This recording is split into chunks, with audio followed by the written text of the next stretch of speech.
Puji syukur kita, Bapak Ibu semuanya, marilah kita panjatkan puji syukur kehadirat Allah Subhanahu wa Taala karena pada pagi hari ini kita diberikan kesempatan mengikuti pelatihan auditor halal angkatan 42 hari yang terakhir. Bersama-sama dengan kita di sesi yang pertama untuk hari yang terakhir ini, Ibu Dr. Yuni Kilawati SPI MSI, beliau akan menyampaikan materi terkait standar pengujian laboratorium halal.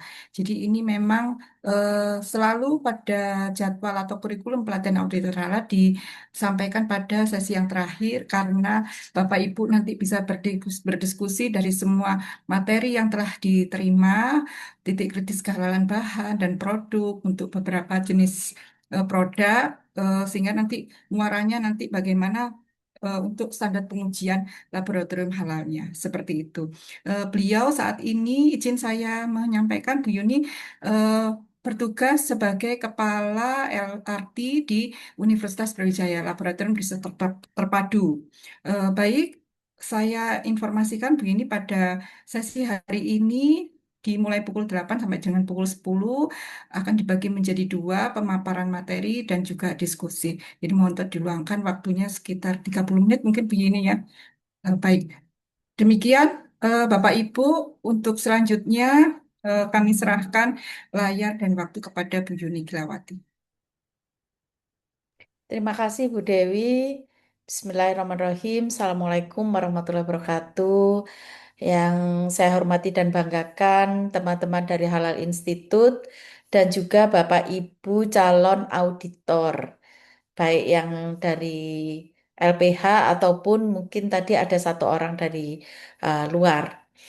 Kita bertemu dalam pelatihan auditor halal angkatan 42. Saya diberikan tugas oleh Halal Institute untuk menyampaikan materi diskusi terkait dengan, saya izin share screen sebentar. Oke, sebentar.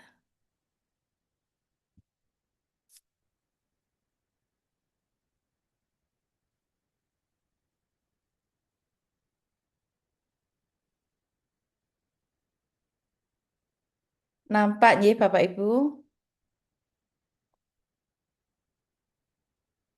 Apakah sudah kelihatan Belum Bu, share saya? masih loading. Oke.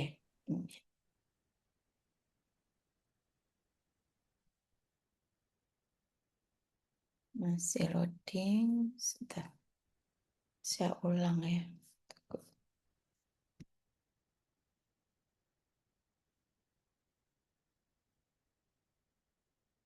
Sudah kelihatan ya? Kelihatan Bu. Baik, terima kasih Bapak Ibu sekalian. 2 jam ke depan kita akan berdiskusi terkait Standard of Laboratory Testing to Support Halal Product Certification. Jadi kita akan bicara tentang laboratorium pengujian dalam mensupport sertifikasi halal, produk halal. Di manakah nanti posisi laboratorium, nanti kita akan bahas ke depan. Sebelumnya mungkin saya ingin sedikit saja menyampaikan em, perkenalan ya. Katanya tak kenal maka tak sayang ya Bapak Ibu. Kenapa saya diberikan tugas memandu diskusi terkait dengan eh, apa pengujian, laboratorium pengujian, karena sejak tahun 2012 saya sudah ada di laboratorium sentral Universitas Brawijaya sampai sekarang sudah bermetamorfosis namanya menjadi Laboratorium Riset Terpadu atau Integrated Research Laboratory. Nah, di dalamnya, dalam perjalanannya kami memiliki laboratorium yang eh, dengan lingkup pengujian halal yang tersertifikasi ISO 17025. Saat ini LPH di Universitas Brawijaya itu sudah pada tahap eh, pada level internasional utama sehingga kami memiliki lingkup-lingkup yang memang dibutuhkan untuk pengujian halal sertifikasi. Landasan Al-Quran untuk produk halal itu mungkin Bapak Ibu semua sudah sangat paham. Ini hanya mengingatkan saja Bapak Ibu, mengingatkan untuk diri saya sendiri bahwa ada beberapa perintah Allah yang termaktub dalam Al-Quran. Salah satunya ada di Al-Baqarah ayat 168. Wahai manusia, makanlah dari makanan yang halal dan baik yang terdapat di muka bumi. Dilanjutkan dengan Al-Maidah ayat 88, dan makanlah dari apa yang diberikan Allah kepadamu sebagai rizki yang halal dan baik. Nah, ini ayat-ayat ini menjadi landasan utama sehingga saya mengingatkan saja untuk diri saya sendiri, kita dalam belajar untuk pengujian itu adalah salah satu bentuk wujud kehati-hatian kita untuk melaksanakan perintah Allah sehingga ketika Bapak Ibu nanti sudah lulus dan menjadi auditor halal, maka ketika merekomendasikan apakah produk ini layak untuk disertifikasi halal atau tidak, itu sudah benar-benar yakin bahwa memiliki data yang akurat sehingga ketika memberikan rekomendasi itu tidak ada keraguan-raguan. Jadi sangat dihindari keraguan-raguan ini ya Bapak Ibu. Nah, kita lihat bahwa pertumbuhan pasar halal di global itu sebenarnya juga didorong oleh meningkatnya populasi Muslim dunia yang sekarang itu mencapai 1,9 miliar jiwa. Ya. Tentu saja Indonesia sebagai negara Muslim yang terbesar itu menjadi sentra atau center dari pusat pertumbuhan industri halal. Nah, ini tentu saja didukung oleh kebijakan pemerintah yang kuat melalui regulasi BPJPH. Sehingga di Oktober nanti 2026 ini wajib sertifikasi halal untuk produk-produk dengan bahan baku dan proses halal. Nah, sebenarnya pertumbuhan produk halal ini juga selain dipengaruhi oleh meningkatnya populasi Muslim di dunia, juga dipengaruhi oleh meningkatnya atau berkembangnya awareness dari konsumen terhadap produk-produk halal. Jadi sebenarnya siapa sih yang menggunakan produk halal ini? Ternyata tidak hanya umat Muslim, Bapak Ibu. Mereka yang non-Muslim karena mereka sudah bergeser lifestyle-nya, lebih suka untuk hidup sehat, hidup bersih, hidup secara baik, maka satu-satunya pilihan ya produk halal ini, karena produk halal ini sudah terjamin bersih, baik, ya. Kemudian dengan proses-proses yang terstandar. Nah, sebenarnya ini kalau kita bicara, kalau sebenarnya mereka sudah mengakui lifestyle ini, eh, bicara keyakinan ya, tinggal mereka itu mau nggak tuh beribadah dalam eh, syariah Islam. Itu kalau kita bicara tentang produk halal. Nah, tentu saja government dalam hari ini pemerintah memberikan aturan-aturan yang bersupport agar halal industri ini bisa dipercaya sebagai eh, lembaga atau sebagai unit yang bisa menghasilkan produk yang dikatakan benar-benar halal, halal yang dimaksud tadi itu, yang diinginkan oleh konsumen, baik itu konsumen Muslim maupun non-Muslim. Ya, kemudian tentu saja eh, apa pasar produk halal ini meningkat pesat dengan adanya pertumbuhan permintaan dari konsumen. Didukung lagi juga dengan adanya pasar bebas. Ya, Bapak Ibu, sekarang itu kita beli produk yang diproduksi di negara yang sangat jauh, kita nggak mungkin ke sana atau belum pernah ke sana, bisa saja terjadi karena dengan adanya pertumbuhan IT, ya, teknologi informasi yang sangat pesat. Jadi pasar bebas menjadi eh, semakin luas dan gampang untuk diakses. Meskipun ini ada dua sisi mata uang ya Bapak Ibu ya. Ada sisi positif dan negatifnya.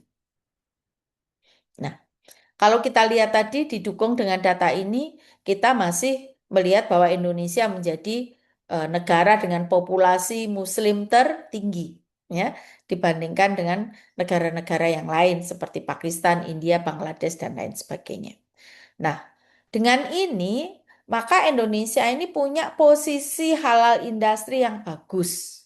Ya, kita dalam skor indikator GIEI Indonesia itu menempati tempat-tempat yang sangat eh, bergengsi gitu ya. Kita berada di peringkat mulai tahun 2018 ada di peringkat 10, terus meningkat 2019 naik peringkat 5, 2020 sampai 2022 meningkat ke peringkat 4, dan kemarin sampai 2025 kita menduduki peringkat 3. Nah, pertumbuhan pasar ini diproyeksikan akan tumbuh sekitar 14,96% dari pasar global pada tahun 2025. Belum lagi pertumbuhan sektor industri halal yang lain, misalnya di bidang travel, ya, di bidang travel. Kita itu menduduki peringkat 1 sebagai destinasi wisata halal terbaik di dunia. Karena subhanallah, alhamdulillah kita itu memiliki kekayaan negara yang sangat indah gitu ya, yang eh, apa namanya diminati oleh wisatawan seluruh dunia.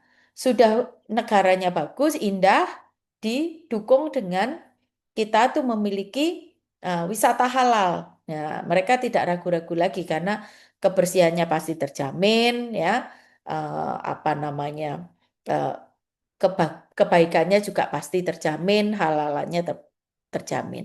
Nah, jadi kita karena di peringkat 1 tuh mengalahkan 140 negara lainnya. Ya.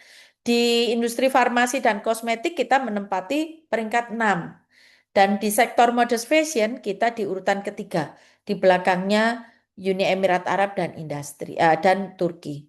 Apakah ini tidak menyebabkan meningkatnya permasalahan yang kita hadapi? Tentu saja iya ya Bapak Ibu ya.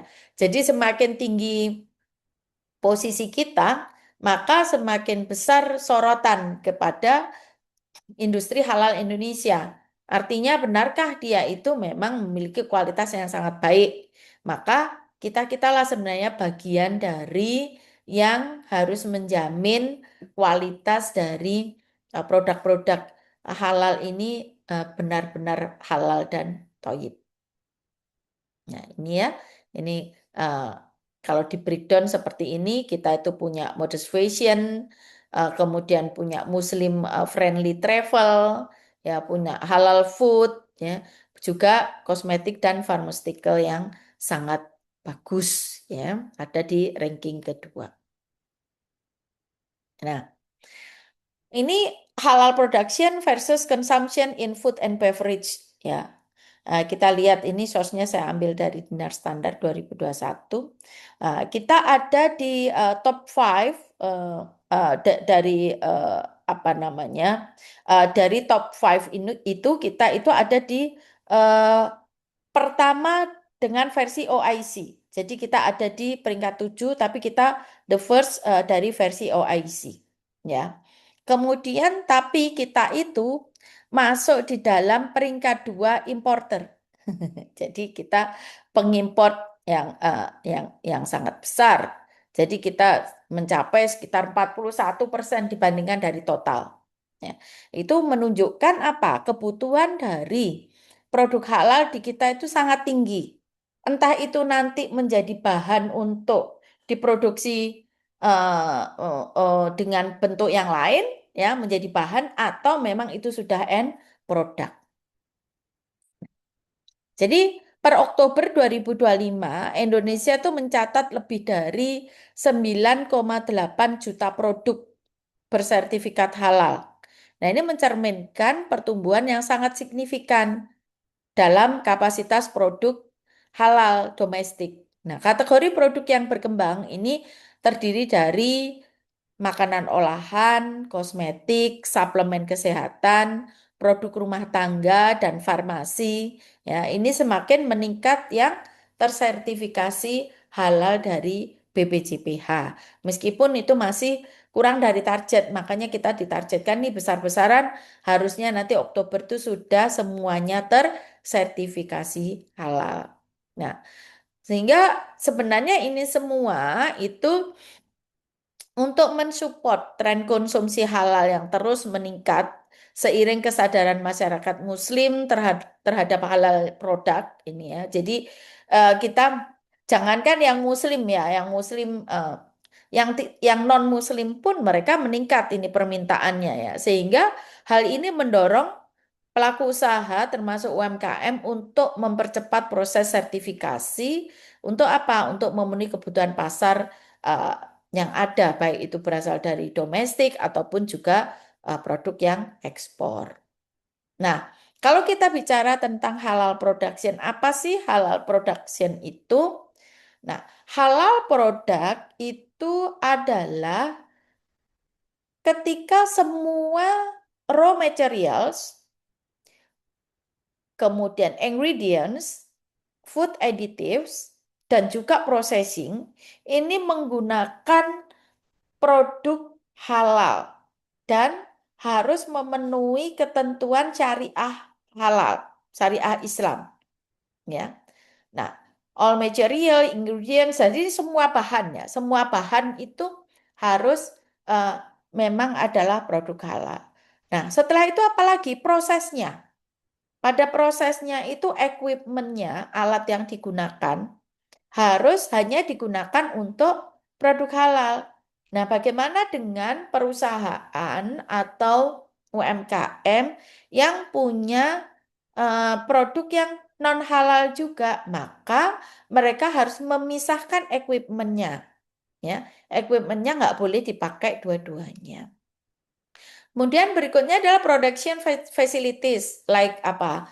Water, air, buildings, ya, bangunannya, kemudian alatnya, gudangnya, bahkan sampai personilnya. Personil yang melakukan proses produksi halal ini harus bebas kontaminasi dan harus memenuhi standar kebersihan, ya.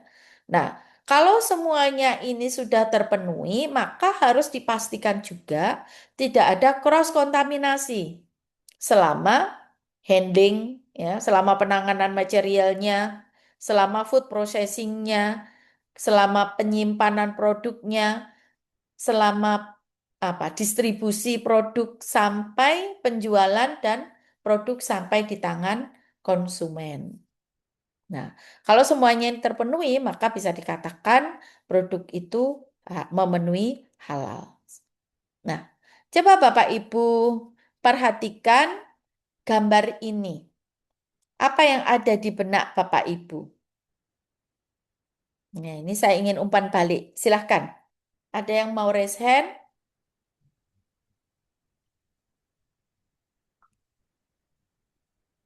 Banyak sekali. Ya. Apa yang ada di benaknya Bapak? Silahkan disampaikan, Pak. Ya banyak sekali yang haram, material yang haram, Ibu. Baik Mm-mm. itu bentuk dari segi binatang atau cairan, Mm-mm. Mm-mm. hammer terutama ya, Bu, Iya. dan turunannya itu, Bu. Darah. Yang Mm-mm. paling pertama adalah tubuh manusia, carrion, Mm-mm. darah dan hammer. Kemudian babi. Mm-mm. Itu yang Iya. paling utama. Baru turunannya di berikutnya itu. Iya. Ada lagi yang mau menyampaikan pendapatnya, apa yang dilihat dari sini? Silakan, tadi sepertinya ada yang raise hand. Bu Evi. Iya, Bu. Kalau dilihat dari gambar ini, eh, semua ruang lingkup itu harus semua ruang lingkup itu mencakup halal dan haram. Mulai Hmm. dari eh, makanan, terus berefek dia, Bu, kalau misalnya nggak kita periksa kehalalan suatu Hmm. produk itu, gitu, Bu. Oke, satu lagi ada yang raise hand juga, Pak Muhammad Isnaini. Silahkan, Pak. Terima kasih Bu Yuni, eh, melengkapi dari rekan-rekan yang sebelumnya. Dari Mm-mm. informasi ini ternyata ada banyak material yang mengandung unsur haram yang selama ini berada di masyarakat kita. yang mana masyarakat kita itu notabene edukasinya masih sangat kurang terhadap material ini, yang tahunya hanya daging babi, kemudian khamar, mungkin juga darah, walaupun darah juga masih banyak yang nggak tahu nih Bu, ada Mm, olahan-olahannya yang ternyata dimakan juga di masyarakat kita. mm, Nah, dari ini kita bisa lihat karena sekian banyak material yang mengandung unsur haram ini, maka kita perlu suatu sistem yang menjamin eh, baik itu kaum muslim sendiri tentang apa akan dia konsumsi bagi tubuhnya, sehingga dapatlah rasa aman tersebut. Tidak hanya menutup kemungkinan kaum muslim juga, tapi seperti yang Ibu nyatakan tadi, bahwa tren halal itu sudah mendunia sekarang. Karena termasuk ke quality control di bidang safety food industry. Nah, seperti itu Bu. Terima kasih. Assalamualaikum warahmatullahi Ya, wabarakatuh. Waalaikumsalam warahmatullahi wabarakatuh. Terima kasih Pak Henry, Bu Evi, dan Pak Muhammad. Nah, Bapak Ibu sekalian, kalau kita lihat gambar ini, misalnya, contohnya Bu Evi atau istrinya Pak Muhammad atau istrinya Pak Henry gitu ya, minta dibelikan kosmetik atau beli kosmetik yang mengandung anti-aging. Tahu nggak nampak tidak kalau itu adalah tersusun dari plasenta misalnya? Kelihatan nggak? Kalau kita bicara tentang ingredients-nya tidak disampaikan dengan jelas, misalnya begitu. Tahu nggak, Bapak Ibu? Ya, secara kasat mata tidak kelihatan, Bu. Tidak kelihatan. Apa yang harus dilakukan, Ibu? Ngecek ingredients-nya, Bu. Kalau itu untuk konsumen ya. Kalau Ya. misalnya Ibu sebagai auditor diminta untuk mengaudit, Ibu tahu kalau itu memiliki kandungan plasentanya manusia misalnya. Itu tahunya dari mana, Bu? Kalau tidak ada dokumen yang menjelaskan dengan tegas. Uji lab, Bu. Iya, ya, betul Pak Henry. Jadi dari semua ini sebenarnya kita tidak bisa melihat dengan langsung. Kalau misalnya kosmetik itu mengandung plasenta dari bagian tubuh manusia. Kalau misalnya es krim yang dimakan oleh anak kita itu mengandung bahan gelatin dari babi. Kalau misalnya obat-obatan yang kita makan itu, misalnya kapsul, cangkangnya itu adalah mengandung gelatin dari babi, misalnya begitu, ya.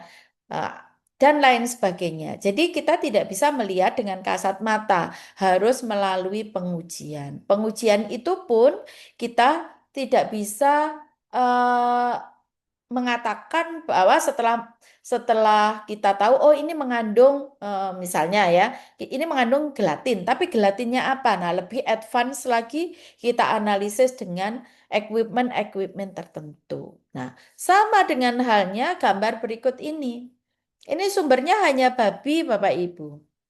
Di situ babi itu ya punya daging, punya kulit, punya jeroan, punya bulu, tulang, darah, ya. Kalau dia berbentuk babi ya kita tahu memang itu adalah haram.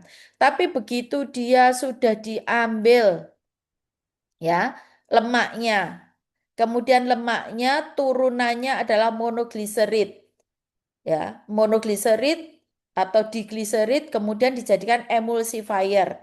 Emulsifier untuk apa? Untuk es krim. Udah yang nampak adalah es krim. Masa orang beli es krim nggak boleh es krim kan halal gitu ya. Kita nggak tahu bahwa di situ ada creamernya, ada emulsifiernya, ada margarinnya yang kita nggak tahu dia turunan dari mana. Hanya bisa dideteksi dengan pengujian di laboratorium. Lagi misalnya bulu ya, bulu untuk ibu-ibu ada yang kosmetik, kalau bapak-bapak untuk ngecat ya. Ada yang mereka memang tidak tahu, tidak dilabel itu halal atau haram. Nah, kita nggak tahu apakah itu berasal dari bulu eh, hewan yang diharamkan atau tidak. Dan masih banyak lagi Bapak Ibu. Tadi misalnya marshmallow, yogurt, dan lain sebagainya. Wujudnya adalah makanan halal, tapi penyusunnya kita harus pastikan apakah itu dari produk halal atau non-halal. Nah, hal ini sebenarnya sudah dilindungi oleh pemerintah Indonesia dengan diturunkannya regulasi halal. Ya, regulasi halal yang terkini itu adalah implementasi wajib halal. Nah, disampaikan saya singgung bahwa mulai 18 Oktober 2026 produk wajib mencakup makanan dan minuman, jasa penyembelihan, kosmetik, produk kimia, produk rekayasa genetik, suplemen kesehatan, bahan baku, bahan tambahan pangan, bahan penolong, barang gunaan rumah tangga, kantor medis, ya, harus memiliki label resmi menggunakan label halal Indonesia.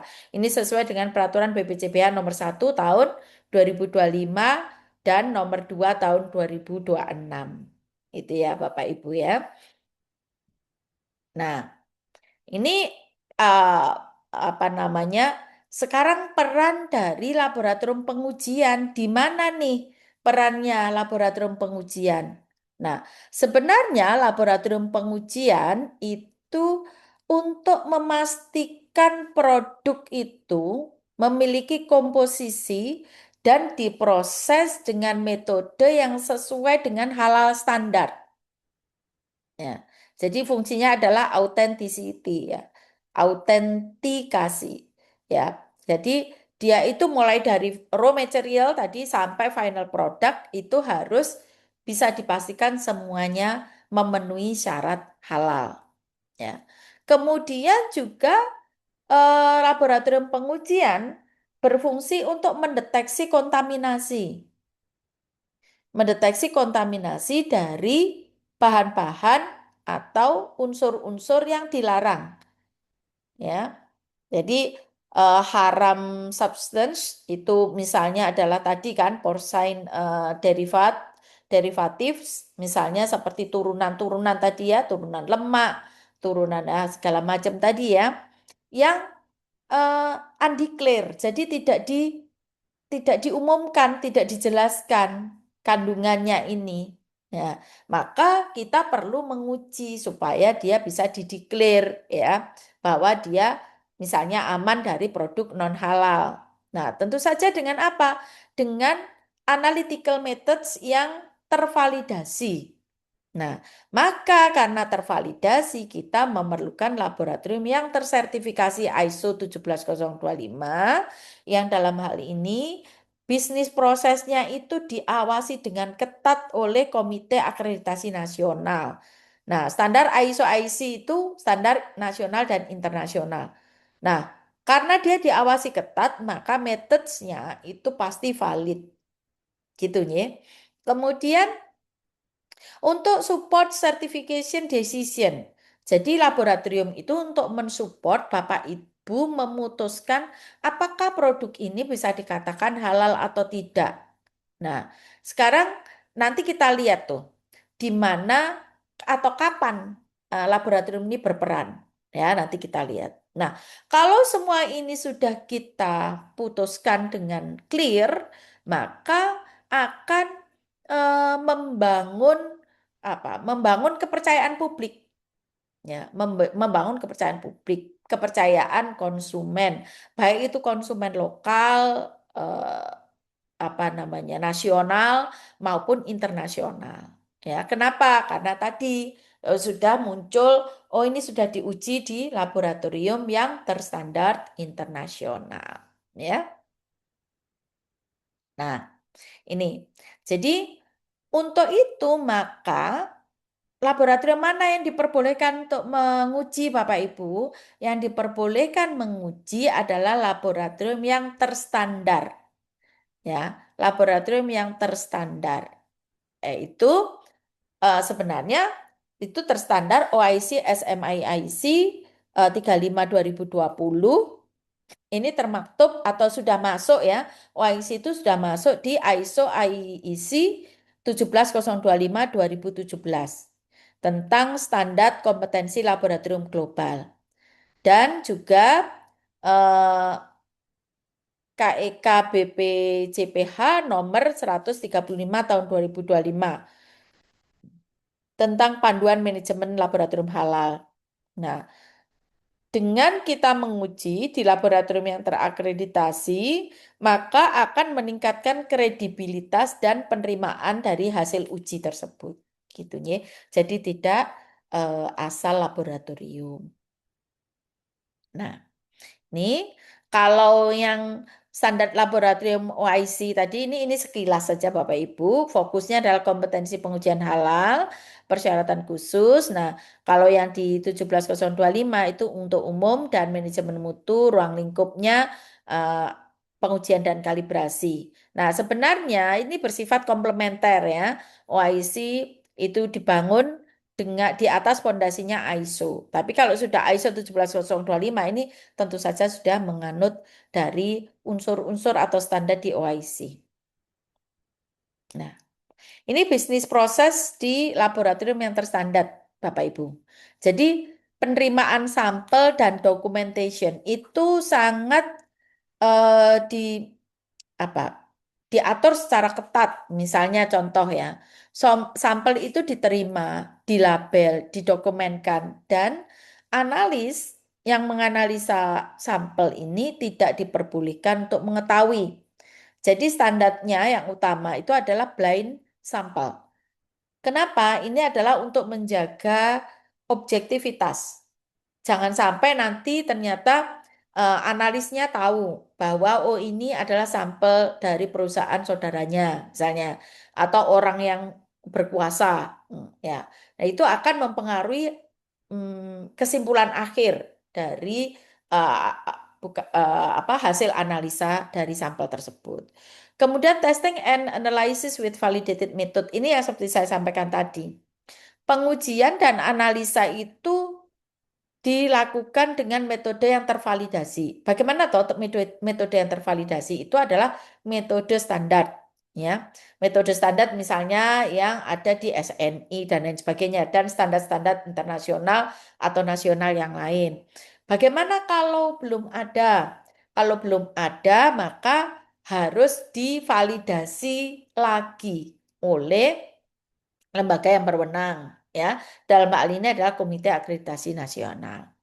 Kemudian result verification and reporting. Jadi hasil dari analisa itu direview oleh personil yang qualified. Qualified itu ditunjukkan dengan memiliki sertifikat kompetensi, ya Bapak Ibu ya. Kemudian dicek dan reportsnya disubmit ke BPCPH. Kemudian itu bisa dipakai sebagai dasar sertifikasi penentuan kebijakan sertifikasi, ya. Kemudian quality assurance and continuous improvement. Jadi laboratorium yang terstandar itu tidak hanya memenuhi syarat-syarat utama standarisasi laboratorium, tapi mereka juga harus terus meningkatkan performanya. Nah, itu dilakukan dengan adanya audit, dengan adanya audit internal dan audit eksternal. Yang dilakukan minimal internal setahun sekali, minimal eksternal setahun sekali. Jadi dalam setahun itu minimal ada 2 kali audit. Nah, ini pengujian halal saya berikan sedikit contoh ya Bapak Ibu yang ada di laboratorium. Ini laboratorium halal itu punya banyak sekali metode analitik ya tergantung kepada sampel apa yang mau diuji. Bahkan satu sampel itu bisa diuji dengan beberapa macam metode. Tapi ini depend ya, sangat tergantung kepada bagaimana diskusi antara auditor, antara pelaku usaha dan juga laboratorium. Mau memilih metode yang mana yang mau digunakan. Karena memang belum semua metode ini distandarisasi di Indonesia, maka masih dimungkinkan untuk memilih mana yang valid tapi tidak memberatkan bagi pelaku usaha. Karena memang biayanya kan ditanggung oleh pelaku usaha ya. Nah, tentu saja pemilihan methods ini disesuaikan dengan jenis produk dan parameter yang akan diuji. Dia mau lihat apanya ini gitu. Nah, bisa menggunakan misalnya beberapa contoh saja Bapak Ibu dengan menggunakan FTIR spektroskopi, INOS NDS DSG, PCR ya untuk deteksi DNA atau misalnya dengan SEM. Kalau rapid test itu hanya untuk deteksi dini saja. Nah, ini adalah FTIR spektroskopi, Fourier Transform Infrared Spektroskopi ini dia adalah untuk melihat komponen ya dengan dari panjang gelombang yang diuji atau sampelnya ya dari sampelnya nanti akan kelihatan panjang gelombangnya ya dia ini contohnya mungkin dari beberapa penelitian. Nah ini misalnya contohnya adalah untuk ngecek kandungan lemak yang ada di produk makanan misalnya coklat, kue, biskuit ya apakah dia mengandung lemak yang tidak diharapkan misalnya lemak non halal dari lemak babi misalnya. Nah, itu bisa diuji dengan menggunakan FTIR yang dia ini bisa mendeteksi cemaran dengan batas deteksi 3-5%. Jadi sangat detail ya dia. Nah, kalau kita lihat hasilnya setelah diuji itu menunjukkan spektra yang berbeda. Apakah dia ada kandungan lemak lemak babinya atau tidak. Nah, ini kalau kita cek lemak babi kita bandingkan dengan lemak sapi, spektranya berbeda Bapak Ibu. Jadi kalau yang di lemak sapi itu spektranya ada di bilangan gelombang 3.464 per centimeter, sedangkan untuk babi sekitar 3.471 per centimeter. Ini puncaknya memang relatif lebih tinggi dibandingkan dengan lemak sapi karena dia menunjukkan ikatan OH dari karboksilat. Ya. Nah, tadi kalau kita lihat sebelumnya FTIR untuk uji makanan, maka FTIR juga bisa untuk uji garmen atau untuk misalnya dalam hal ini kita ambil aja kulit ya Bapak Ibu.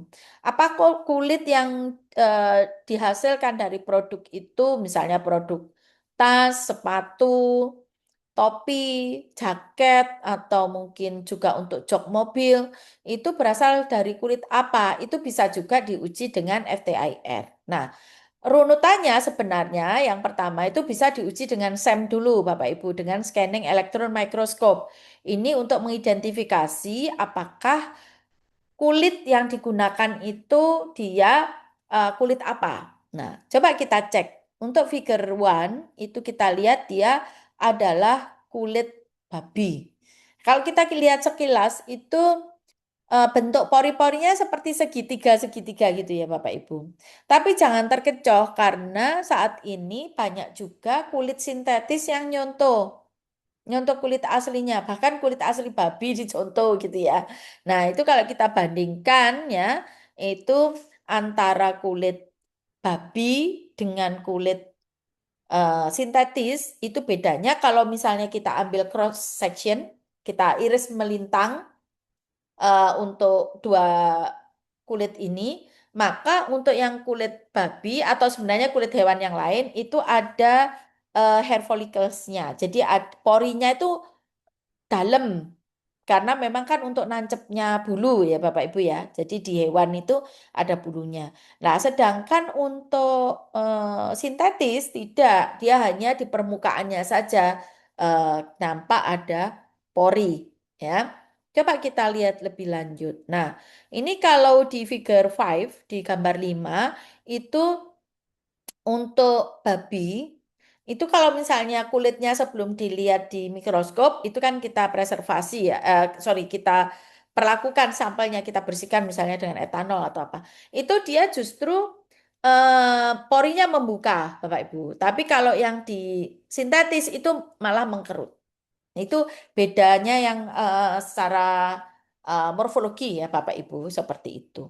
Tapi itu kan SEM ya. Kalau SEM kita hanya bisa dari scanning elektron mikroskop itu hanya bisa dilihat permukaannya.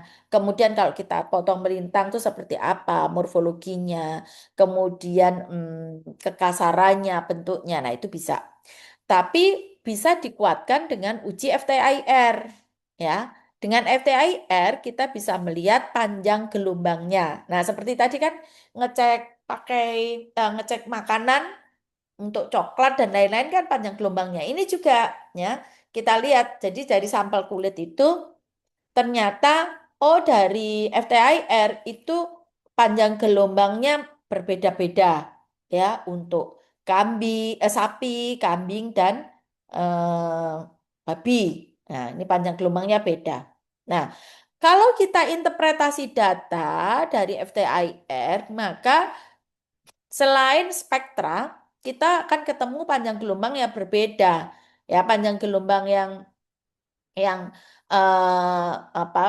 dari sampel A itu sekitar 1.200 sampai 1.000 per sentimeter. Menunjukkan apa? Menunjukkan gugus fungsi karbonil amid atau aromatik aldehid. Jadi struktur kimianya juga akan muncul. Nah, kalau dibandingkan dengan sampel B itu di 700 sampai 600 per sentimeter menunjukkan gugus fungsi alifatik aldehid ya. Nah, struktur kimianya juga berbeda ya, struktur kimianya beda. Bagaimana dengan kelompok C? Kelompok C juga beda lagi. Dia 500 sampai 400 ya, 500 sampai 400. Ini dia itu adalah asetamid, propanamid dan butanamid. Nah, ini juga beda lagi nih gugus fungsinya. Sehingga jangan khawatir Bapak Ibu untuk membedakan kulit ini kulit apa dengan SEM dan FTIR itu kelihatan signifikan perbedaannya. Gitu ya. Nah, kita cek lagi misalnya dengan PCR. Kalau misalnya kita mau uji DNA, ya. PCR, polymerase chain reaction, ini kan sebenarnya adalah uji molekular biologi, teknik ya. Jadi misalnya kita mau mengecek DNA, kita lihat amplifikasinya dengan PCR. Nah, PCR ini macam-macam Bapak Ibu, jenisnya banyak sekali.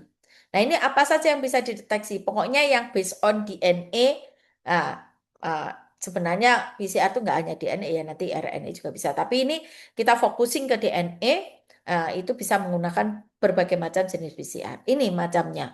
Ada PCR RFLP, ada spesies spesifik untuk PCR, ada duplex PCR, multiplex PCR, real time PCR, dan lain sebagainya. Yang disarankan oleh BPJPH adalah dengan real time PCR atau qPCR karena bisa untuk melihat kuantifikasinya. Nah, sebenarnya dulu sebelum itu ditetapkan oleh BPJPH di laboratorium kami, konvensional PCR juga kita gunakan untuk deteksi DNA babi dan itu juga sudah tersertifikasi ISO 17025. Sehingga di kami sekarang ini ada dua, yaitu autentikasi dengan menggunakan autentikasi DNA babi dengan menggunakan PCR konvensional dan juga dengan real time PCR. Nah, yang lain adalah misalnya dengan dielectric dan physicochemical methods. Ya, ini juga untuk menguji atau menganalisa dari kandungan lemak juga. Ya, bisa dipakai untuk kandungan lemak. ENOS itu bisa juga untuk menguji alkohol, Bapak Ibu. Jadi ENOS aroma authentication itu sebenarnya mencontoh hidung manusia. Hidung manusia itu karena bau alkohol, tapi temennya bilang belum enggak kok enggak bau gitu. Jadi sangat subjektif ya kalau manusia. Maka dicontohlah teknologinya dengan ENOS ini. ENOS ini distandarkan. Jadi electric nose ya. Nanti di electric nose itu ada dua, ada direct iNose, ada juga yang indirect iNose. Tentu saja fungsinya berbeda, fungsinya sama, tapi ketelitiannya berbeda, sehingga menghasilkan nilai analisis yang harganya beda. Kemudian berikutnya adalah DSC atau Differential Scanning Calorimetry. Ini untuk menganalisa properti misalnya untuk mengidentifikasi lemak dan minyak. Sama ya. Kemudian SEM, scanning elektron mikroskop tadi ya kan sudah ya dengan FTIR sudah dijelaskan di depan. Kemudian rapid test kits for screening ini hanya for screening ya nggak boleh dipakai untuk justifikasi, hanya untuk apa istilahnya rapid test ya untuk tes apa ya sementara seperti kalau ibu-ibu menggunakan tes pack untuk tahu hamil atau enggak ya. Nah, setelah tahu misalnya ada positif 2 garis biru misalnya di tes pack-nya, maka kan Bapak Ibu nggak mungkin nggak melanjutkan uji atau melanjutkan periksa ke dokter. Nah ini sama. Nah, jadi kita rapid test itu hanya untuk deteksi awal. Kemudian ya tentu saja kita dengan advanced testing techniques kita tentu saja juga membutuhkan biaya yang lebih besar. Nah ini yang psychochemical methods di elektrik tadi yang saya jelaskan ya bisa untuk menguji membedakan daging halal dan non halal atau juga bisa menguji alkohol. Nah ini untuk alkohol atau etanol itu ketelitiannya sampai 0,5. Ini cocok ya karena di Indonesia itu kan tidak boleh lebih dari 0,5%. Meskipun di beberapa negara ada juga yang tidak boleh lebih dari 1% gitu misalnya ya. Nah, ENOS ini tadi saya sudah jelaskan dia itu perangkat atau sistem pendeteksi yang dirancang untuk meniru sistem penciuman biologis manusia. Nah, jadi apakah ini untuk melihat atau berinteraksi dengan senyawa volatil. Nah, jadi nanti dia mengadsorb permukaannya senyawa volatil itu sehingga dia tahu apakah dia itu di situ mengandung alkohol berapa banyak. Nah, itu dideteksi menggunakan ENOS. Kadang-kadang ENOS ini juga diintegrasikan dengan MS atau pada GCMS itu juga bisa untuk aroma profiling. Juga bisa digabungkan dengan Principal Component Analysis PCA ya untuk mengidentifikasi dan mendeteksi keberadaan babi di dalam campuran daging. Ya, mungkin ada yang nakal, ini produsen nakal ya, dagingnya dicampur dengan daging babi. Nah, ini tadi DSC untuk fat differential scanning, kalorimetri. Ini untuk melihat kristalisasi minyak yang kita uji, apakah dia terkandung lemak atau minyaknya dari non halal atau tidak. Bentuk dari output datanya adalah termogram seperti pada figure 1 itu kita bisa lihat ada beberapa sampel dengan peak yang berbeda antara misalnya ada yang dari apa dari ayam, babi, sapi dan lain sebagainya. Nampak sekali perbedaannya, peaknya. Ini yang rapid test saya jelaskan tadi. Ingat Bapak Ibu, only for initial detection. Jadi tidak boleh dipakai untuk kesimpulan akhir.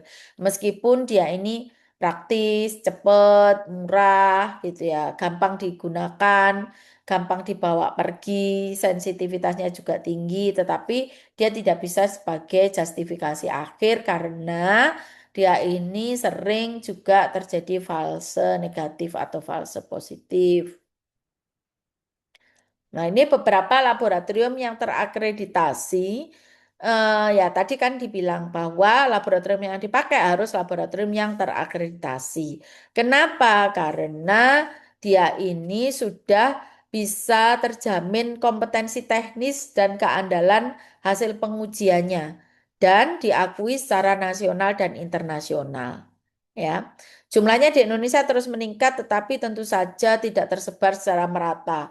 Di beberapa pulau itu belum ada, Bapak Ibu. Ya, kemudian, nah ini ya distribusinya di berbagai wilayah. Kemudian mendukung proses sertifikasi halal. Nah, ini challenge-nya untuk halal laboratory testing. Jadi tekniknya kompleks ya untuk mendeteksi sehingga kompleksitas ini membawa dampak ya, pasti ya. Dampaknya apa? Biayanya menjadi lebih mahal. Terus kemudian analisnya harus kompeten, laboratoriumnya harus terstandar gitu ya. Kemudian maintaining accreditation dan competence. Nah, untuk memaintain akreditasi ini setiap tahun kita harus ada assessment. Kemudian analis juga harus diikutkan pelatihan minimal 2 tahun sekali. Nah ini costly ya Bapak Ibu ya. Kita memang membutuhkan duit yang lumayan banyak ya. High cost and limited access for UMKM. Jadi ya memang itu jadi pemikiran bersama. Kalau saya sih kondisi paling idealnya ya yang pengusaha kecil itu ya dibantu gitu ya. Itu kondisi ideal ya. Ya semoga pemerintah menyisihkan dana lah untuk ini dibandingkan untuk dana-dana yang lain yang begitu besar itu untuk UMKM juga disisihkan. Ya, ini tentu saja regulatory compliance burdens ini ya yang menjadi tantangan kita. Oke. Nah, ini best practice untuk laboratorium yang memang sudah mau akreditasi yang mungkin di tempatnya Bapak Ibu gitu ya. Gitu harus ada pelatihan dan sertifikasi SDM, kolaborasi dengan regulator dan mitra, investasi teknologi tervalidasi, kemudian memiliki sistem manajemen mutu yang kuat. Nah, ini adalah integrated research laboratory di kami ya. Di kami itu kita ada FTIR untuk molecular fingerprinting. Tadi kan ada beberapa yang bisa kita pakai FTIR. Kemudian PCR machines for DNA based species detection kita itu ada PCR konvensional, PCR real time PCR, ddPCR ya, digital PCR kita ada. Kemudian ENOS, DSC, dan SAM for Advanced Analysis di kami juga ada. Kemudian sekarang itu kita sedang terus mengembangkan untuk pengujian halal. Nah ini collaboration partners. Jadi kami punya partners kolaborasi dari lembaga pemerintah, industri dan lembaga sertifikasi, universitas dan lembaga riset, dan juga organisasi standar internasional gitu ya. Apa namanya yang tentu saja dengan kita terstandar ISO itu juga menjadi suatu partner kolaborasi. Ya, lembaga pemerintah itu misalnya ya BPCPH dan juga Kementerian Agama. Kemudian pelaku industri halal, produsen pangan, kosmetik, lembaga sertifikasi halal swasta dan kolaborasi penerapan standar pengujian, kemudian universitas dan lembaga riset kami sejak tahun 2012 mungkin ya 2013 itu kami sudah bolak-balik juga belajar ke Halal Center di Chulalongkorn University ya. Di sana kan memang pusat halal yang sangat bagus, laboratoriumnya juga sangat terstruktur dan kami melihat itu agak iri gitu ya. Jadi di sana itu makanan apa yang nggak ada di laboratorium itu? Semua makanan diuji di sana. Semua makanan, semua minuman, semua produk. Jadi meja-meja laboratorium penuh dengan sampel. Nah, dan kalau kita ke sana, tentu saja Bapak Ibu yang sudah pernah ke sana juga sangat paham. Kalau ke mall itu nggak was-was, nggak khawatir karena barcode yang ada di situ bisa kita scan dengan HP kita langsung muncul ingredients dari bahan tersebut, dari makanan atau minuman tersebut, kemudian dikatakan halal atau tidak langsung ada kesimpulannya di situ sehingga kita tidak ragu-ragu. Ke depan di Indonesia saya rasa pasti sudah akan seperti itu bahkan mungkin sudah tapi belum komprehensif ya nanti kita akan support itu. Kemudian organisasi standar internasional tentu saja karena memang mendukung dari standarisasi laboratorium, maka kita ini. Selain itu juga di laboratorium kami juga bekerja sama dengan organisasi laboratorium se-Asia. Jadi kita di sana juga membahas hal-hal penting bahkan negara-negara yang non-Muslim tuh mereka apa namanya interest untuk membahas tentang halal ini. Ini menjadi masukan untuk kita semua supaya kita menjadi lebih bersemangat. Ini reference yang dipakai ya, regulasi standar halal dan lain sebagainya. Nah, saya rasa kita biar banyak diskusinya, maka materi saya hentikan dan kita bisa berdiskusi lebih lanjut. Saya serahkan kembali kepada moderator. Monggo Bu Dewi. Baik, terima kasih Bu Yuni atas pemaparan materinya. Sangat luar biasa sekali ya Bapak Ibu. Eh, ini di kolom chat belum ada pertanyaan. Saya Saya, Bu. persilahkan kepada Bapak Ibu yang mungkin langsung untuk Saya, Bu. menyampaikan.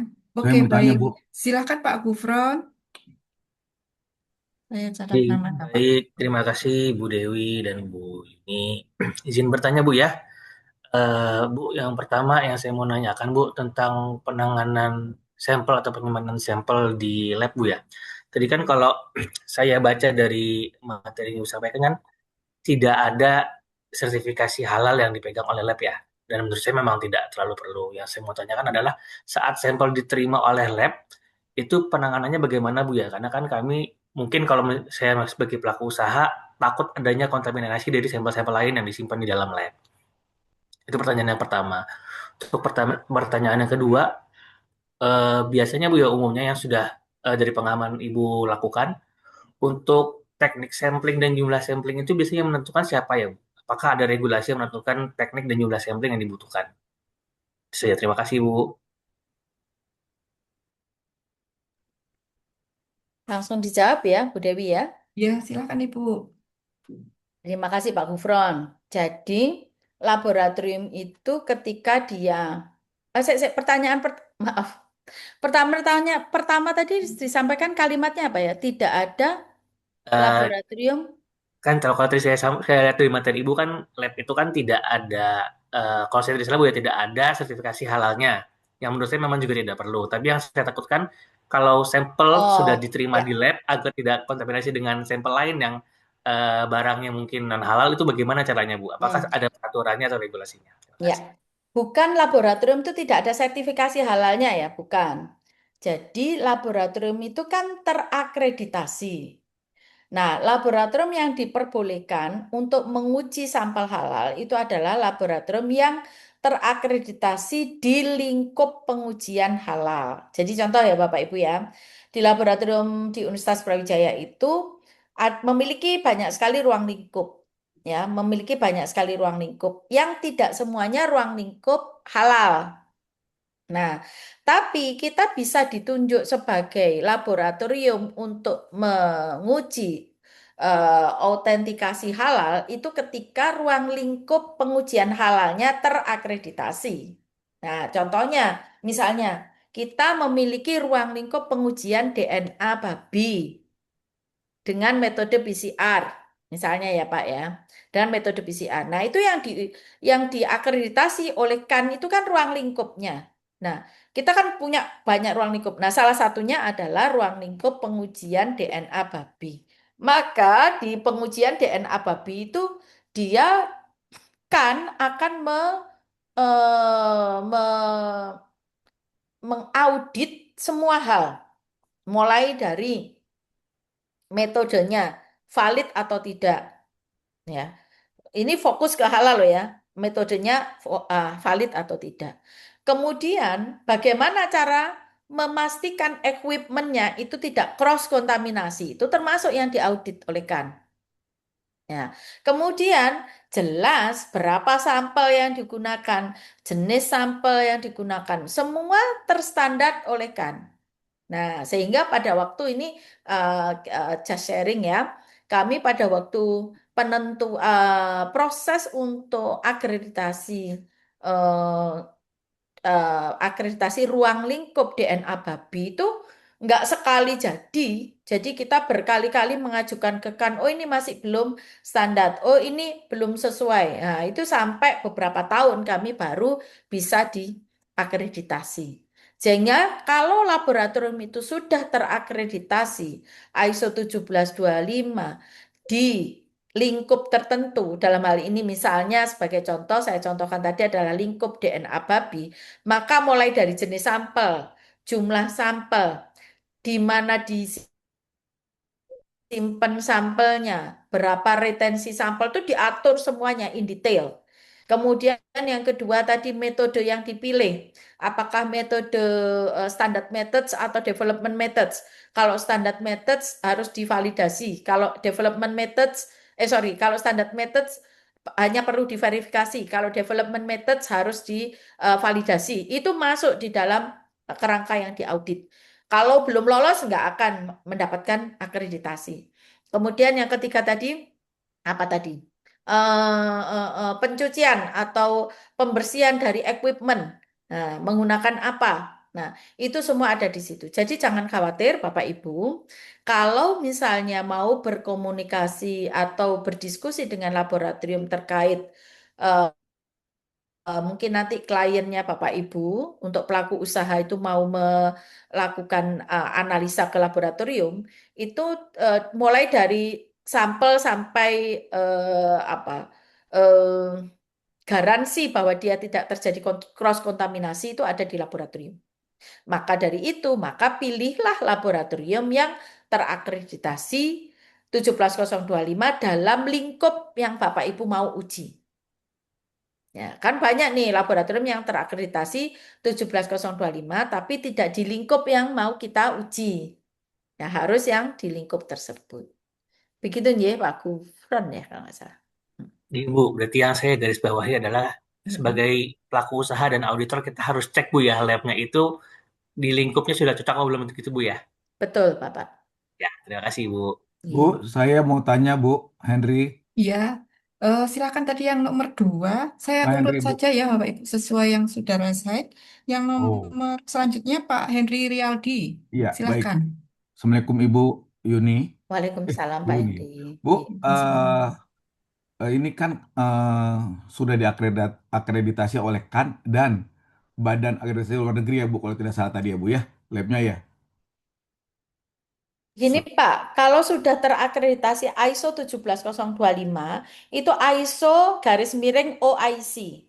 Jadi itu standarnya adalah nasional dan internasional, Bapak. Oke, oke, baik. Iya. Pertanyaannya Bu, sudah seberapa banyak sih Bu pelaku usaha yang mengajukan pengujian ke lab atas produknya untuk kandungan yang non halal atau kandungan halal? Karena tentu fasilitas labnya kan sangat mahal ini Bu, betul ya? Sementara banyak sekali pelaku usaha yang mau sertifikasi itu UMKM yang tadi Ibu sebutkan. Tapi seberapa banyak Ibu yang menggunakan lab di UB ini untuk proses sertifikasi halal? Itu Bu, berapa persen ya Bu dari yang sudah dilakukan di situ? Karena gini Bu, karena gini, kemarin kita juga ada dengar ada sertifikasi halal dari Indonesia. Produk Indonesia ini udah halal Bu, certified. Ekspor ke Brunei. Ternyata Brunei tolak Bu, karena tidak ada MRA. Nah, nah ini sesuatu menurut saya yang harusnya ada apa? eh, one gate Bu, one gate kayak FTA gitu loh Bu. Ini bisa, apakah kita bisa meyakinkan mereka bahwa ini sudah di apa, di uji lab di Indonesia yang sudah internasional akreditasinya Bu. Itu pertanyaan pertama saya Bu. Pertanyaan kedua saya Ibu, seberapa kompetennya teman-teman dari lab ini untuk melakukan pengujian tadi yang tentu sangat sensitif Bu. Ya Bu, karena apa? Karena kaitannya seperti ini. Oktober ini kan kita kan semua harus sudah certified Bu, tanggal 17 18 kalau tidak salah. Semua produk ya Bu ya, termasuk barang gunaan. Saya khawatir banyak sekali pelaku usaha yang karena dikejar waktu tidak mau ke uji lab karena ada biaya mahal atau dipaksa uji lab untuk oke pas gitu. Khawatirnya seperti itu Bu, dipaksa karena ada waktu yang mepet seperti ini. Maksud saya seperti itu, Bu. Terima kasih. Oke, terima kasih Pak Henry. Nah, ini yang perlu kita sampaikan, Bapak Ibu. Yang perlu kita garis bawahi adalah sertifikasi halal di Indonesia belum mewajibkan untuk pengujian. Ini PR besar, Bapak Ibu. Kenapa Laboratorium Universitas Brawijaya tetap berdiri megah, nambah malah alatnya kita semakin maju karena kita itu juga didukung oleh laboratorium yang lain. Jadi kita punya laboratorium research, kita punya laboratorium pengembangan produk. Maka laboratorium halal tidak bisa menghidupi dirinya sendiri, tapi disubsidi oleh laboratorium lain. Nah, bagaimana dengan laboratorium swasta? Nah, ini bisa kolaps dengan adanya kebijakan ini. Jadi pemerintah itu belum mewajibkan, BPJPH itu belum mewajibkan semua sertifikat halal itu harus melalui pengujian. Kan di situ hanya ditulis jika dimungkinkan atau jika diketahui ada indikasi bahwa tidak bisa dijustifikasi halal tanpa adanya pengujian, baru diuji. Ini kenyataan kita yang ada di Indonesia. Bagaimana kalau dia itu sudah diuji? Harusnya kalau dia sudah diuji di laboratorium ISO 17025 itu sudah diakui MRE. Ya, tapi pada kenyataannya tidak semua produk yang dirilis itu melalui suatu proses pengujian. Iya betul. Nah, itu permasalahannya ada di situ. Karena Nah, begini Bu, sorry saya sedikit potong. Karena begini, kemarin ada juga diceritakan, kita sebagai auditor mengaudit, menemukan atau apa namanya, meragukan bahwa produk ini ada kontaminasi bahan yang non halal, ya. Sementara si produsen tidak bisa memperlihatkan sertifikat halal atau COE atau MSDS atau diagram chart atau yang lain. Mereka hanya memperlihatkan adalah free folk declaration, self declaration, Bu. Ya kan? Kalau self declaration kan artinya itu kan subjektif ya, Bu. Nah, kemarin ada informasi bahwa kalau memang pelaku usaha tidak mau, ya sudah, kita pakai aja. Karena kalau tidak dia lari ke LPH lain gitu. Nah, yang hal-hal ini sebetulnya bisa dieliminir kalau memang wajib gitu. Katakan wajib gitu. Kalau memang, tapi bukan cuma LPH, Bu. Kalau tidak ya itu persaingan usaha jadinya. Saya khawatir nanti di Oktober ini, menjelang Oktober ini sudah banyak sekali sertifikat keluar yang kadang-kadang auditor bilang tidak, sesungguhnya auditor tidak meluluskan ini dulu, Bu. Tidak menggaransi bahwa ini halal. Cuman karena aturannya auditor hanya menemukan, nanti diputuskan oleh komisi fatwa, kan seperti itu, Bu. Khawatirnya seperti itu saja saya. Desakan waktu, ada stimulus dari waktu, makanya tidak perlu uji lab. Padahal auditor inginnya uji lab untuk menjamin bahwa produk tersebut halal atau tidak halal. Kontaminasi halal atau kontaminasi tidak halal. Itu dari saya, Bu. nggih Pak Henry, tapi sayangnya itu kan bukan di saya ya kebijakannya. Kebijakannya bukan di laboratorium, Iya, tapi iya. kebijakannya ada di BPJPH. Jadi sebenarnya sampai kemarin tuh kita rapat dengan rektor bahwa kita bubarkan apa gimana ya ini ya laboratorium halal sampai begitu karena tidak ada support dari pemerintah. Sementara kita untuk maintenance, untuk tetap memelihara kita ada di akreditasi ISO 17025 itu kan duit itu Pak. 1 tahun itu kita hanya untuk maintenance akreditasi loh ya, belum lagi untuk kalibrasi, uji profisiensi, uji banding, dan lain sebagainya, itu sudah 200 juta.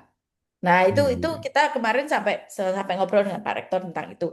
Nah, untungnya kalau di kita itu karena masih disupport oleh laboratorium yang lain. Nah, bagaimana dengan laboratorium halal yang punyanya swasta itu kayak pasti lama-lama dia mutung kalau pemerintahnya hanya nyuruh Setuju. bikin laboratorium, kemudian tapi tidak diwajibkan. Terus Iya. kemudian pertanyaan kedua, Pak. Pertanyaan kedua itu adalah apakah seberapa besar kompetensi? Nah, kalau nggak kompeten nggak akan diakreditasi, Pak. Itu kan ada yang saya bilang tadi, ada uji banding. Ada uji antar lab, ada uji intralab, ada uji profisiensi. Saya jelaskan satu-satu ya, Pak ya. Jadi uji banding itu adalah Ketika dengan sampel yang sama, itu kalau diuji oleh analis kita dan diuji di laboratorium dengan analis lain, itu hasilnya harus sama, nggak boleh outlier. Kemudian uji antar lab itu kalau antar satu lab ini dengan lab satunya itu dengan metode yang sama, dengan sampel yang sama, tapi beda analis, maka itu juga harus hasilnya sama. Uji antar intralab di dalam lab kami ada dua analis itu harus diuji dengan semuanya sama, hanya analisnya yang beda itu harus sama. Uji profisiensi itu diselenggarakan oleh lembaga profisiensi, dia menyiapkan sampel, diuji oleh beberapa laboratorium yang sudah terakreditasi seluruh Indonesia, hasilnya juga harus sama. Dan itu tiap tahun satu, Pak, semuanya. Berarti berapa itu? Sudah sekian banyak. Itu cara menguji analis kita kompeten. Sejauh itu, sedetail itu yang kita siapkan di laboratorium. Nah, perkara terus akhirnya itu tidak dipakai karena dengan alasan bahwa em, UMKM atau mungkin pelaku usaha tidak mampu untuk membayar itu yang saya bilang di awal tadi di awal bahwa saya lebih memilih mendukung kalau pemerintah itu menyiapkan bantuan gitu ya, bantuan untuk uji laboratorium ini, tapi tentu saja dengan pelaku usaha terpilih, benar-benar yang UMKM nggak gadungan lah ya, UMKM yang memang benar-benar masih pelaku usaha kecil, misalnya begitu. Nah itu daripada dananya untuk yang lain-lain kan lebih baik untuk menggaransi, menguji bahwa memang benar-benar produknya itu halal dan toyib sehingga bisa menembus pasar yang lebih luas. Itu Atau kan cara tarifnya kita itu untuk bantu UMKM kan seperti itu. atau Eh, tarifnya diturunin kali Bu biar nggak terlalu mahal. Oh, kalau turun, kalau di kami itu malah justru kita itu sudah sangat apa biaya sosial gimana ya? Kalau di UB itu subsidi dari universitas sangat besar, Pak. Kita itu cuma ganti biaya ini saja, mengganti biaya bahan baku, consumables. Nah, kalau Oh, dibandingkan dengan swasta ya, Pak ya. Nah, tentu betul. saja balik lagi pemerintah itu selain membantu, itu juga pemerintah itu kan satu kelompok, Pak ya. Pemerintah dan juga kita universitas negeri ini kan masuk dalam pemerintah sebenarnya. Kita kan juga subsidi, kita membantu. Nah, itu ya kalau yang kita itu hanya untuk mengganti consumable saja. Nah, kemudian tentu saja harusnya kebijakan itu juga memiliki klaster. Jadi contohnya begini, kalau misalnya uji DNA yang menguji itu adalah UMKM, mungkin hanya pakai eh, konvensional PCR. Konvensional PCR kan cuma puluhan ribu, ya kan? Nah, tapi kalau misalnya itu ada pelaku usahanya usaha besar dan dia sangat apa ya, sangat sensitif, ya sangat sensitif. Wah, ini anu jumlahnya sangat kecil sampai kalau misalnya dideteksi dengan methods yang hanya kualitatif, misalnya ya, itu enggak bisa nampak, misalnya harus kuantitatif. Ya, baru pakai real time PCR yang jutaan. Nah, hal-hal semacam itu kan kita perlu duduk bersama, Pak, duduk bersama untuk menghasilkan kebijakan-kebijakan yang tidak mengabaikan kehalalan produk, tetapi kita mengklaster bagaimana kemampuan pelaku usaha di Indonesia. Pelaku usaha sendiri juga jangan bohong-bohong gitu ya. Nanti Ya, pelaku usaha besar tapi jujur. ngakunya cilik. Nah, Iya, Bu. nah itu semua memang harus adanya keterbukaan, Hmm. ngobrol bareng, kemudian ya kita ambil resiko terkecil. Ya, kita kan resikonya neraka ini kan ceritanya ya. Tidak melalui pengujian tiba-tiba keluar Halal. sertifikat halal, begitu kan? Karena dengan alasan kalau bayar nih mahal. Kenapa nggak diambil tengah-tengahnya? Cari dong pengujian yang nggak terlalu mahal. Tapi tetap diuji, sehingga kita tahu. Kan begitu, Ji? Yes, betul. Ya. Setuju, Bu. Setuju. Mari kita Matur suwun. kita Matur suarakan suwun. bersama ya, Pak. Karena Matur ini suwun, Bu. juga bukan ranah saya. Saya cuma Iya, bisa iya. bersuara, Iya, Ji. kita coba kasih masukan, Bu, seperti itu, Bu. Mudah-mudahan Ji. aman semuanya. Kan Ji. jadi sebagai Makasih Pak Henry. auditor, salah satu auditor kita harus punya integritas, Bu, kejujuran, Bu. Betul, betul. Matur suwun, Bu. Matur suwun. Waalaikumsalam. Sami-sami Pak Henry. Baik, terima kasih Bu, Pak Henry. boleh menambahkan saya, Bu? Selanjutnya untuk Pak Mulhakudin, sesuai urutannya ya Bapak Ibu, mohon maaf yang sudah resen. Oke. Silahkan Bapak. Ya, baik Bu, terima kasih. Makasih Bu Dewi, makasih Bu Yuni. Saya mungkin agak banyak nih pertanyaannya, lebih dari 3, 4 Bu. Yang pertama terkait di perjanjian internasional tentang laboratorium halal ini, apakah seperti di 17025 ada lembaga-lembaga yang turunan gitu di internasionalnya, misalkan ILAC, di bawahnya ada AFAK. Kemudian kalau eh, halal itu apakah di internasional seperti apa, di Asia Pasifik seperti apa, di Indonesia sendiri diatur seperti apa. Kemudian yang nomor 2, apakah di Indonesia punya provider uji profisiensi sehingga memudahkan bagi lab halal khususnya menyelenggarakan atau mengikuti uji profisiensi. Yang ketiga, metode analisa yang halal ini kalau saya lihat dari yang Ibu paparkan, dari gizi, SEM, RTR, dan PCR itu tergantung jenis sampelnya, Bu. Artinya kita memilih masing-masing alat itu tergantung jenis sampel atau bahan yang akan kita ujikan halalnya. Kemudian yang terakhir, apakah di BPJPH ada kebijakan yang mengatur bahwa LPH itu boleh kerjasama dengan laboratorium yang terakreditasi 17025 berapa tahun, Bu? Itu mungkin pertanyaan saya yang 4, Bu. Baik, terima kasih Bu Yuni. Baik, terima kasih. Langsung saya jawab Pak Mulhagudin. Yang pertama ISO. Sebenarnya ISO untuk halal, ruang lingkup halal atau yang non halal atau ruang lingkup yang lain gitu ya, yang bukan khusus untuk uji halal, itu sama Pak. Jadi di bawahnya dia kalau sudah ISO 17025, dia sudah diakui oleh ILAC dan MRE semuanya. Kemudian yang kedua uji profisiensi. Pertanyaannya kurang jelas yang profisiensi. Maksudnya lembaga profisiensi yang mengadakan begitu ya Pak ya? Ya, Ya, lembaga profisiensi yang mengadakan adalah laboratorium yang oleh KAN, Komite Akreditasi Nasional, sudah terdaftar sebagai lembaga yang mengadakan uji profisiensi. Jadi dia terakreditasi sebagai laboratorium uji profisiensi, gitu Pak. nah di Indonesia itu, Kemudian, sebentar Bu, saya potong. mm, Kalau PUP itu di Indonesia apakah sudah banyak atau hanya satu aja? banyak Pak, Oh banyak banyak. yang menyelenggarakan uji profisiensi toh. Baik, baik. Banyak, enggak satu Indonesia satu, banyak Pak. Kemudian yang ketiga adalah metode analisa, tergantung jenis sampel iya. Tapi ada juga misalnya dengan jenis sampel yang sama, tapi bisa dilakukan dengan beberapa metode, tergantung kepada eh, sumber daya yang ada di laboratorium itu. Kemudian yang sudah terakreditasi yang mana? Contoh misalnya ya Pak, tadi itu kita kalau misalnya mau uji lemak babi, bisa menggunakan FTIR dan DSC misalnya.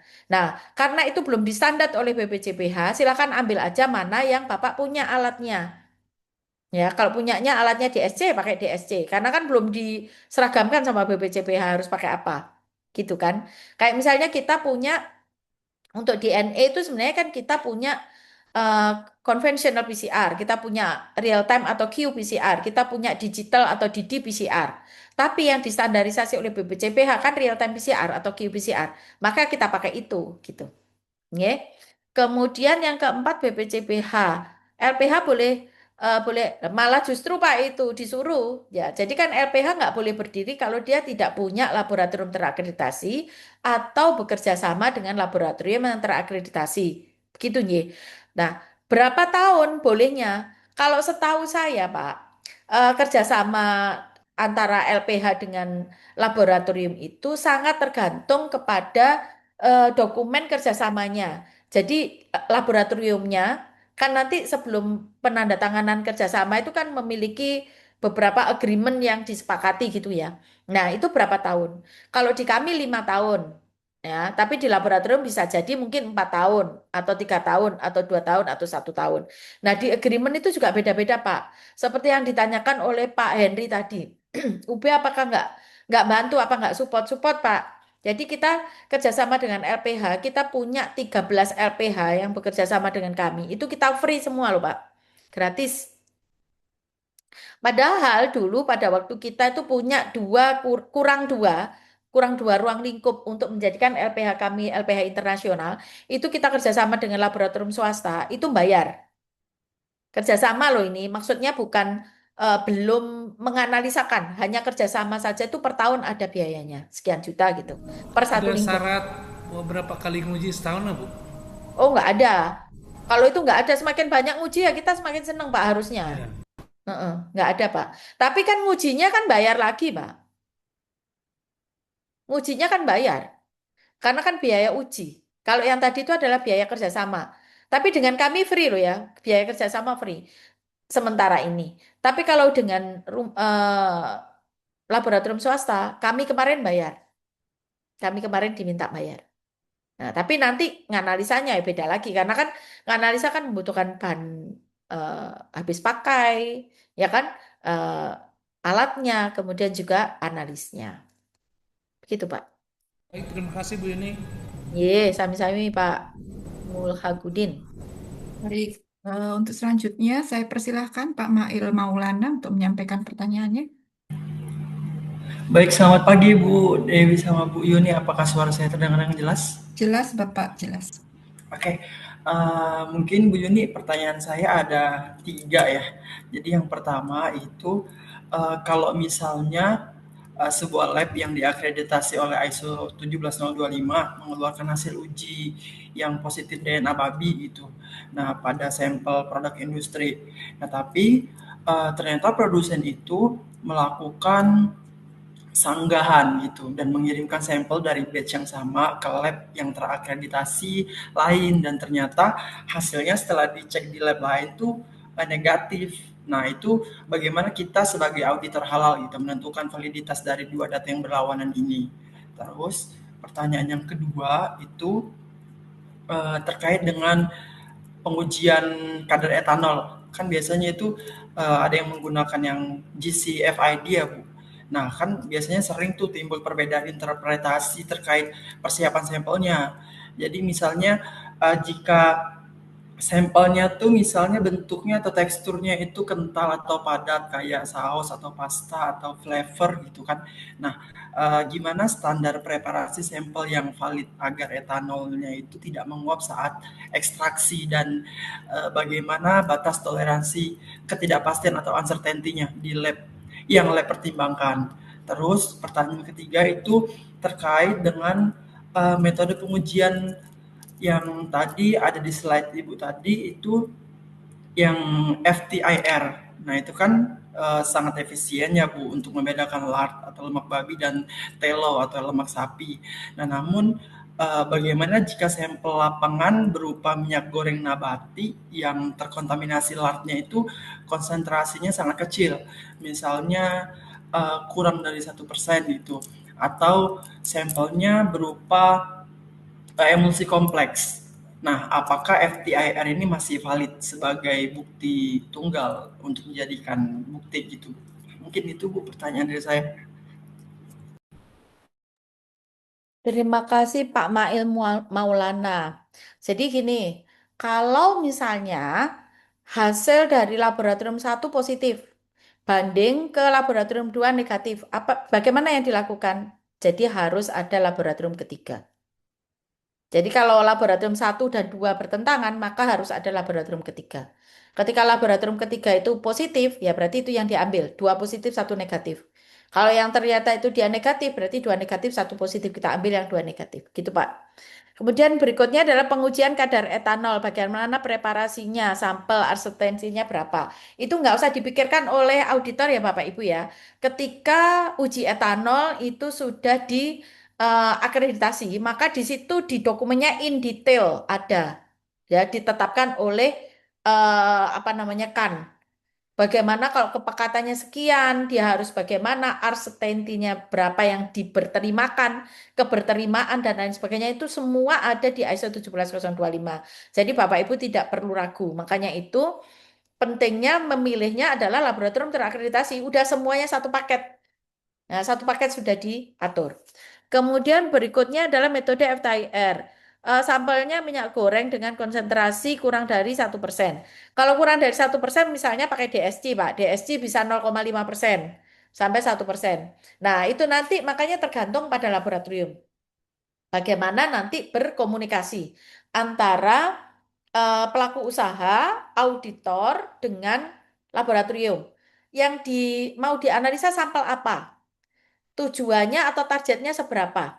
Nah, nanti laboratorium yang akan, ini kecuali yang sudah dibakukan ya, kalau yang sudah dibakukan oleh BPJPH, maka kita nggak bisa milih lagi. Tapi kalau yang masih free, belum dibakukan, kita bisa memilih dengan berapa standar yang mau diuji, atau targetnya itu seberapa banyak, seberapa besar kadarnya. Maka laboratorium akan memberikan arahan di situ. Gitu, Pak. Nah, tentu saja yang diarahkan itu bukan ngawur ya. Itu semua sudah disesuaikan dengan yang sudah distandarisasi oleh KAN. Gitu, Pak Mail Maulana. Ini Bu izin, kalau kalau misalnya auditor punya nggak kayak kewenangan atau bisa merekomendasikan gitu kepada pelaku usahanya kalau misalnya FTIR-nya tadi itu nggak valid atau gimana gitu, apakah kita boleh itu merekomendasikan dengan metode yang lain atau apa gitu? Oh, kalau kita bicara tidak valid, tidak mungkin. Karena kalau sudah diakreditasi pasti valid. Tapi kan kita seberapa besar yang mau diuji, kadarnya atau levelnya seberapa banyak persentase yang bisa dilakukan oleh alat tersebut, nah itu yang bisa kita sampaikan. Di laboratorium kan FTIR pun kan tipenya macam-macam ya, tipenya beda-beda. Nah itu bisa ditanyakan di laboratorium. Sebenarnya ini sampai kadar berapa persen, nah itu yang nanti disampaikan. Ya, tapi kalau menyampaikan itu valid atau tidak valid sepertinya bukan kewenangannya auditor ya. Kalau valid atau tidak itu adalah kewenangannya kan pada waktu proses akreditasi. Nah, itu seperti itu. Jadi makanya nanti yang disesuaikan itu adalah kadar berapa yang mau dituju, jenis sampelnya seperti apa, maka laboratorium akan mengarahkan sebaiknya pakai metode yang mana. Begitu, Pak. Baik Bu, terima kasih banyak Bu penjelasannya. Ye, sami-sami Pak Mail. Baik, untuk selanjutnya saya persilakan Bu Firdia. Ya, terima kasih Bu Dewi dan Bu Yuni. Izin bertanya, saya ada dua pertanyaan. Yang pertama untuk tadi dari Pak Mulhakudin menyambung eh, penggunaan metodenya kan masing-masing berdasarkan jenis bahan atau produk yang akan kita ujikan ya Bu. Nah itu ada acuan bakunya nggak Bu untuk misalnya produk-produk A ini harus diujikan apa saja, kemudian ada batas keberterimaannya atau enggak. Kemudian untuk yang kedua, eh, Ibu kan sendiri adalah teknisi dari lab itu sendiri gitu ya Bu ya, untuk pengujian halal. Nah, saya pengen tahu lebih detailnya Bu, kalau di lab Ibu penanganannya untuk sampel-sampel yang pastinya kan ini blind sample ya Bu untuk pengujian halal, apakah ada pembeda dari sampel-sampel yang lain? Karena mungkin kita melihat bukan hanya kontaminasi dari sampel lain ke sampel yang mau diujikan, tapi kan kita lihat juga dari aspek lingkungan sama personal kita yang mungkin akan terkontaminasi dengan sampel yang memang sudah sorry, sudah di dalamnya ada bahan-bahan yang haram itu, Bu. Itu dua pertanyaan saya. Terima kasih, Bu. Terima kasih Bu Firdia. Yang pertama adalah jenis produk ya. Nah, itulah makanya perlu expert judgment dari auditor. Sebenarnya dari dokumen yang Ibu cek semuanya itu mana yang meragukan. Mana yang tidak bisa Ibu justifikasi, oh ini aman. Gitu ya. Tadi kan saya berikan ilustrasinya adalah gambarnya eh, source ya, source dari produk. Ketika sampai ke turunannya, kemudian nggak ada dokumennya, tidak ada yang menjelaskan, maka ibu di situ ragu-ragu. Disitulah perannya laboratorium supaya auditor tidak ragu-ragu dalam memberikan rekomendasi, yaitu dengan analisa. Ya, batas keberterimaan dan lain-lain nggak usah bingung, nggak usah kepikiran. Itu adalah tugasnya laboratorium dan itu sudah diaudit oleh KAN. Pasti itu sudah diatur keberterimaannya berapa. Nah, sekarang masalahnya kalau ibu itu bertanya tentang keberterimaan halal, sesedikit apapun kalau ada babi itu ya halal. Sorry, haram. Ya kan? Kita mau sekecil apapun kandungannya, kalau ada babinya ya haram. Nah, sekecil apapun ada alkoholnya atau etanolnya, tapi itu homer haram. Kalau produk fermentasi seperti tape, seperti produk fermentasi yang lain, nah itu baru yang tadi limitasinya yang di Indonesia itu tidak lebih dari 0,5%. Ya. Kemudian penanganan blind sample dan lain sebagainya. Itu juga tidak usah menjadi kekhawatiran Ibu.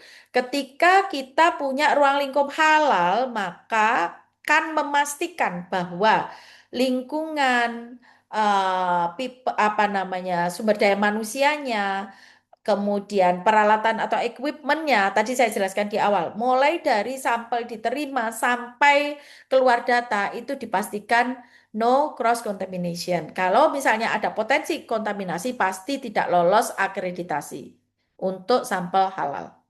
Begitu ya Bu Firdia. Bagaimana Bu Firdia?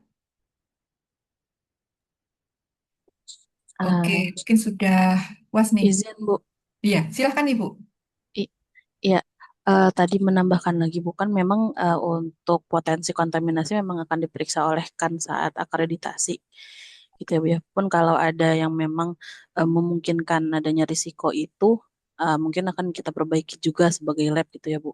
Tapi saya mau lebih tahu untuk teknis caranya kita menjaga kontaminasi antara tadi yang mungkin bisa menyebabkan adanya kontaminasi ke sampel atau mungkin ke lingkungan atau ke personel di lab itu sendiri itu seperti apa, Bu? Ya, kalau itu saya ceritakan satu-satu panjang sekali ya, Bu ya. Misalnya kita untuk ruang uji DNA kita pisahkan dengan uji yang lain. Misalnya untuk uji khusus ruang lingkup halal kita bedakan alatnya dengan yang lain. Misalnya dengan SDM, bagaimana setelah dia menangani sampel, apa saja yang harus dilakukan dia untuk membersihkan dirinya supaya dia benar-benar bebas dari DNA, nah, bebas dari bahan non halal itu ada lagi prosedurnya. Jadi banyak sekali Bu itu yang bisa dilakukan. Nanti kalau memang Ibu punya laboratorium dan menginginkan itu semua, mungkin kita bisa berdiskusi lebih lanjut, ya Bu. Ya, terima kasih ya, Bu. Ye, sama-sama. Baik, izin saya membacakan di kolom chat Bu Yuni karena yang resen sudah selesai. Bu Intan tadi sudah ini ya, nggak jadi resen ya Ibu? Ya, sudah terjawab. Kayaknya mungkin pertanyaannya sudah terjawab. Saya izin membacakan untuk pertanyaan dari Pak Muhammad Syahrul, apakah nilai LOD pengujian untuk tiap metode diatur atau ditentukan oleh BPJPH mengingat kemampuan masing-masing laboratorium berbeda? Demikian Bu Yuni. Masih mute Bu Yuni? Itu harapan kita ya Bu Dewi ya. Jangankan Hmm. LOD, metode apa yang kita ambil, kita harus menganalisanya pakai apa aja belum seragam. Ya. Tentu saja nanti kalau sudah ditentukan metode apa yang diseragamkan itu maka akan muncul lengkap dengan LOD-nya. Tapi sekarang ini belum. Mari kita suarakan bersama. Ya. Baik, demikian ya Pak Sahrul. Eh, Selanjutnya dari Bu Siti Mardiana, izin bertanya Bu, apakah di Universitas Brawijaya dan lab naungan BPJPH lainnya sudah bisa mengakomodir untuk pengujian produk berbasis PRG? Demikian Bu Yuni. Ya. Saya nggak tahu kalau di lab yang lain ya Bu ya. Tapi kalau di UB semuanya sudah lengkap, insya Allah. Ya. Demikian ya Bu Siti Mardiana. Jadi Ya, di lab yang lain belum ada informasi seperti itu. Baik Bapak Ibu, apakah ada yang ingin didiskusikan kembali? Saya persilakan karena masih ada waktu sekitar 10 menit. Sudah jelas ya Bapak Ibu. Baik Bu Yuni, karena sudah jelas ini peserta mungkin atas semua paparan dan tanya jawab dengan Bu Yuni tadi. Mungkin izin Bu Yuni berkenan untuk memberikan closing statement sebelum ditutup. Iya, Silakan Ibu. terima kasih Bu Dewi. Baik Bapak Ibu, diskusi yang sangat menyenangkan. Mohon nanti Bapak Ibu setelah ini kalau misalnya semoga semuanya ya, semuanya lolos jadi auditor halal. Mari kita bersama-sama untuk berhati-hati gitu ya dalam merekomendasikan apakah memang pelaku usaha yang kita audit itu benar-benar layak untuk diberikan sertifikasi halal. Kalau tidak ya mari kita cari supaya clear gitu ya. Kalau memang butuh untuk dianalisa ya sebaiknya memang harusnya dianalisa di laboratorium pengujian yang memang sudah tersandar ISO 17025. Dan nanti untuk metode apa kalau memang yang belum ditetapkan oleh BPCPH bisa didiskusikan dengan laboratorium. Kami membuka untuk kerjasama dengan Bapak Ibu secara pribadi ataupun dengan institusi dan semoga setelah ini kita menjadi diberikan kemudahan oleh Allah untuk memberikan suatu keputusan-keputusan dalam tugas kita untuk mengawal produk halal di Indonesia. Terima kasih. Kalau banyak kesalahan itu dari saya, jika ada yang bermanfaat, insya Allah itu dari Allah. Wassalamualaikum warahmatullahi wabarakatuh. Waalaikumsalam Waalaikumsalam. warahmatullahi